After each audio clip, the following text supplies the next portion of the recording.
আজকে বানাবো পাবদা মাছের ঝাল। তার জন্যে পাবদা মাছগুলোকে ভালো করে কেটে বেছে ধুয়ে নুন হলুদ মাখিয়ে রেখে দিয়েছিলাম।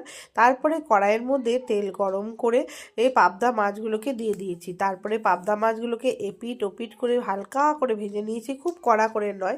তারপরে পাবদা মাছগুলোকে ভেজে তুলে নিয়ে ওই তেলের মধ্যেই কালো জিরে ফোড়ন দিয়ে সর্ষে পোস্ত কাঁচা লঙ্কা হলুদ দিয়ে একটা ব্যাটার তুলে করেছিলাম, সেটা জল দিয়ে একটু দিয়ে দিয়েছি কড়াইয়ের মধ্যে। তারপরে নুন মিষ্টি দিয়ে ভালো করে যখন ফুটবে তখন একে একে পাবদা মাছগুলো দিয়ে দেবো। পাবদা মাছগুলোকে দিয়ে একটা ঢাকা দিয়ে 5 মিনিট রাখলেই ব্যাস পাবদা মাছের ঝাল রেডি। ওপর থেকে ধনেপাতা দিয়ে দিলেই রেডি পাবদা মাছের ঝাল। আর আমার ভিডিওটা ভালো লাগলে একটা সাবস্ক্রাইব করে দেবেন। টাটা।